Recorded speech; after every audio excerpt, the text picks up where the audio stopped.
இப்படித்தான் மதுவான போத்தல்கள் என மதுவான பாவனை கூடி உங்களோட காணிகளுக்கு விடுக்கப்பட்ட இறுதி எச்சரிக்கை என்ன விஷயமே கிட்ட இன்னும் சத்தம் கேட்குது இப்படி எரிச்சு போட்டு போயிருக்கேன் பாருங்க என்ன நடக்குதுன்னு கூடி உங்க பாருங்க பாம்பு பூத்து என்னென்ன பாம்புகள் இருக்கும் என்னண்டே ஒரு இருக்குமே தெரியும் ஒரு பெரிய கிணறு எங்களுக்கே அது தெரியல அதுக்குள்ள போவோம் இதில் அந்த சிகரெட் பாவிச்சு தான் அந்த இதுகளையுமே இதுக்கு ஒரு நடவடிக்கையும் எடுக்காம விட்டா உங்களோட காணிகள் அரசாங்கத்துக்கு போற பாதனியம் சுவாசத்துக்கு எவ்வளோ ஒரு பிரச்சனையை கொடுக்குற ஒரு மரம்னு சொல்லி இந்த கழிவு பொருட்களை அப்படியே கொட்டுறதால சில வணக்கம் அவர்களே, நாங்கள் தான் உங்களோட ஜால் பிரதர்ஸ். இந்த காணொலி யாருக்குன்னு பார்த்தீங்கன்னா இலங்கை நாட்டிலேருந்து புலம்பெயர் தேசத்தில் வசிக்கிற எங்கட நாட்டவருக்கானதான்.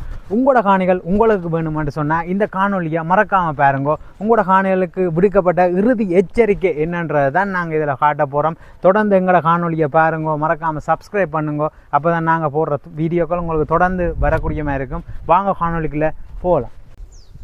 சரி, அந்த காணிக்குள்ளே தான் நாங்கள் நிற்கிறோம். இப்போ பாருங்கோ, காணி எப்படி பச்சையாக வளர்ந்துருக்குன்னு சொல்லி பாருங்கோ.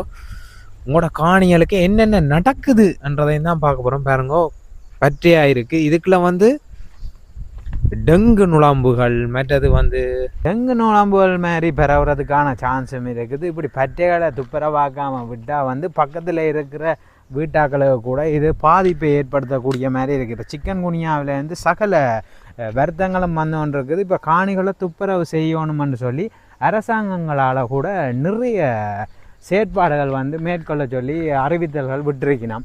உங்களோட இந்த காணியில் பார்க்க போகிறோம். உங்களோட காணிகளை நீங்கள்லாம் புலம்பெயர் உறவுகள காணியெல்லாம் இதெல்லாம் புலம்பெயர் உறவு காணி நீங்கள்லாம் அவதானமாக உங்களோட சொந்தக்காரருக்கு சொல்லி இதை துப்புரவு பண்ண பார்க்கணும். ஏன்னா நீங்கள் கூட யுத்த காலத்தில் இங்கே இலங்கையில் இருந்து புலம்பெயர் தேசத்துக்கு சென்றிருப்பீர்கள். கட்டாயம் உங்களுக்கு சொந்தக்காரர் கூடி இங்கே இல்லாமல் இருக்கலாம்.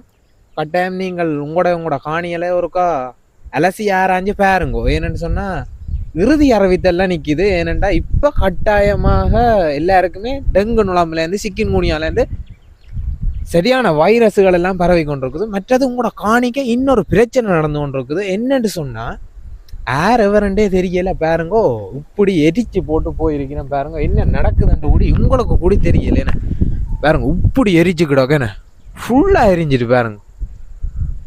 இந்த காணொலியில் நீங்கள் பார்க்க தெரியும். மற்றது பாருங்க, அதில் பாதனியம் கூடி வளர்ந்துருக்கு. பாதனியம் சுவாசத்துக்கு எவ்வளோ ஒரு பிரச்சனையை கொடுக்குற ஒரு மரம்னு சொல்லினோம். அது இலங்கையில முற்றாக தடை செய்யணும்னு கூட சொல்லினோம். இதில் நாங்கள் பக்கத்து வீட்டுக்காரர்கிட்ட கேட்ட அளவில் அவ சொல்லினோம், இந்த வளவுக்கே இருந்து பாம்புகள் புழுக்கள் பூச்சிகள்லேருந்து எல்லாமே இரவில் நடமாடுதான் அவைகளால் இருக்க முடியலையாம், சின்ன பிள்ளைகள் இருக்கிற இடங்கள்னு சொல்லினோம்.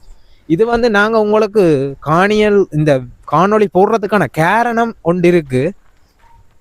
உங்களுக்கு இப்படி ஒரு விஷயம் இருக்கு அன்று தெரியாமல் இருக்கலாம். புலம்பெயர் தேசத்தில் நீங்கள் இந்த விஷயங்களை தெரியாமல் இருக்கலாம். என்ன கட்டாயம் இங்கே பாருங்கோ, இதில் கூட எத்தனை சாராய போத்தல் பாருங்கோ, மதுவான போத்தல்கள். மதுவான போத்தல்கள் இருக்கிறதோட என்ன விஷயம்னு சொன்னால் இந்த காணிக்குள்ள ஆக்கள் வரக்கூடிய மாதிரியான இது இருக்குது. நீங்கள் கூட காணியை சுத்தப்படுத்தி சுத்த வர மதிலோ அல்லது ஒரு தகரங்களோ அடைச்சி ஒரு கேட் போட்டு லாக் பண்ணி விட்டீங்கன்னு சொன்னால் உங்களோட காணி உங்களுக்கு பாதுகாப்புக்குரியதாக இருக்கும். பாருங்க, ஒரு திறந்த வழியாக இருக்கிறதுல யார் எவரன்னு சொல்லி இல்லை. இதுக்கு என்ன விஷயம் என்றாலும் நடக்கலாம். இப்போ நாட்டில் நடக்கிற பெரிய பிரச்சனைகள் இந்த போதைப் பொருட்களுக்கு அடிமையாகிறதுன்றதையும் சொல்லலாம். இந்த பாருங்க, இதுலேயே நாங்கள் இப்போ பார்க்கக்கூடிய மாதிரி இருக்கும். எவ்வளோ சாராய போத்தல்கள் இதில் கொண்டு கொட்டப்பட்டிருக்கிறது போடப்பட்டிருக்கிறதையும் நீங்கள் இதில் பார்க்கக்கூடிய மாதிரி இருக்கும். இது உங்களோட காணிகளுக்கு தான் ஒரு என்ன சொல்ற ஒரு கெட்ட பேரை கொண்டு சேர்க்கும். இது ஆட்டஹானி இது ஆட்டஹானின்னு சொல்லி பார்க்க போய்க்க ஒரு பெரிய பிரச்சனைக்குள்ளாகக்கூடிய விஷயம் இருக்கு. இதில் கூட வந்த இடத்துல ஒரு சோகம் பாருங்கோ. அப்படித்தான் மதுவான போத்தல்கள் என்ன மதுவான பாவனை கூடி உங்களோட காணிகள் அடைக்காமல் திறந்திருக்கிறபடியால் உங்களோட காணிகளுக்கும் சேஃப் இல்லை, உங்களுக்கும் சேஃப் இல்லை. ஏன்னு சொன்னால் பாருங்கோ, உங்களோட காணிக்கு நோட்டீஸே அடித்து ஒட்டிட்டினா இறுதி அறிவித்தலன்னு சொல்லி நோட்டீஸ் அடித்து ஒட்டிட்டினா வேணுண்டா இதுக்குள்ள சரியான பிரச்சனைகள் எல்லாம் நடக்குது. அந்த நோட்டீஸின் அறிவுரையில நான் உங்களுக்கு காட்டுறேன். கட்டாயம் புலம்பெயர்வர்கள் கஷ்டப்பட்டு இந்த காணிகளை வாங்கியிருப்பீங்க. நீங்கள் முக்கியமாக கவனம் எடுத்தீங்கன்னு சொன்னால் உங்களோட காணிகள் உங்களோட கையிலேயே இருக்கும். இல்லைன்னு சொன்னா இந்த காணியெல்லாம் அரசாங்கத்துக்கு போற நிலைமையில இருக்குது இந்த காணிகள் எல்லாம் பாருங்கோ. இப்ப இன்னும் சத்தம் கேக்குது இன்னும் இதுக்கான போனதா அட கீரி கீரி கீரி போகுது பாருங்க. அதுக்குள்ள அங்க பாருங்க அதுக்கான கீரி போகுது.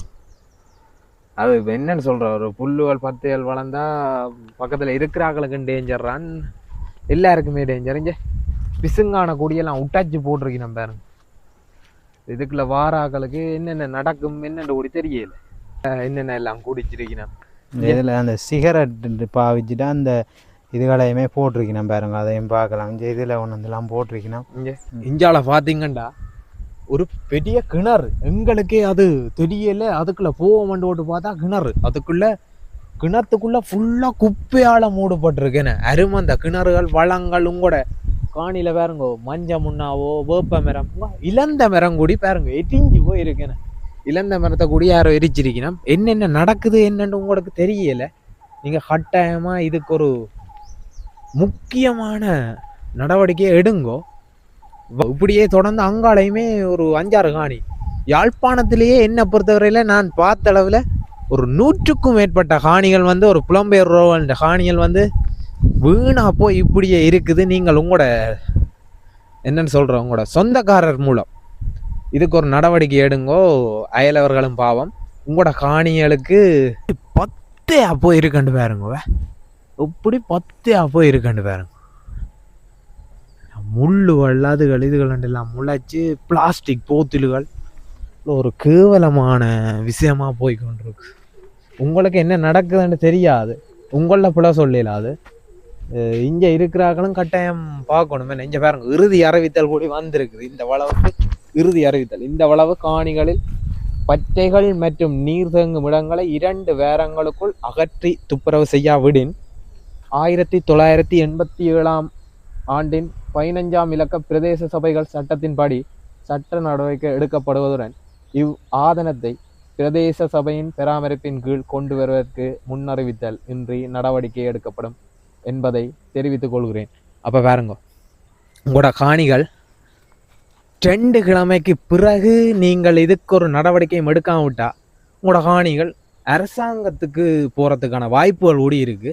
நீங்கள் இதை கட்டாயமாக முன் வந்து செய்யணும். பாருங்க அதுல நோட்டீஸையுமே கிட்ட உங்களுக்கு காட்டுறோம், நீங்க பார்த்தா தெரியும் பாருங்க. மற்ற சில காணிகளுக்கு வந்து இப்போ கோர்ட்ஸில் கூட நடவடிக்கைகள் எடுத்துக்கொண்டிருக்கணும். அவன் என்னன்னு சொன்னால் அவன் சொல்லியும் அதை துப்புரவு செய்யாத நிலைமையில் வந்து இந்த காணிகளுக்கு வந்து கோர்ட்ஸில் கூட கேஸ் நடந்து கொண்டிருக்குன்னு சொல்லி அயல் கிராம மக்கள், அதாவது அயல் வீட்டவர்கள் வந்து சொல்லியிருக்கணும் கிராம மக்கள். அதை இன்னும் நீங்கள் கருத்தில் கொள்ளணும். கட்டாயமாக இதுகளை வந்து துப்புரவு செய்து வச்சுருந்தீங்கன்னு சொன்னால் உங்களுக்கு எல்லாம் சுற்றி இருக்கிறவர்களுக்குமே நல்லதாக இருக்கும். கட்டாயமாக நீங்கள் இதுக்கான நடவடிக்கைகளை எடுக்கணும்னு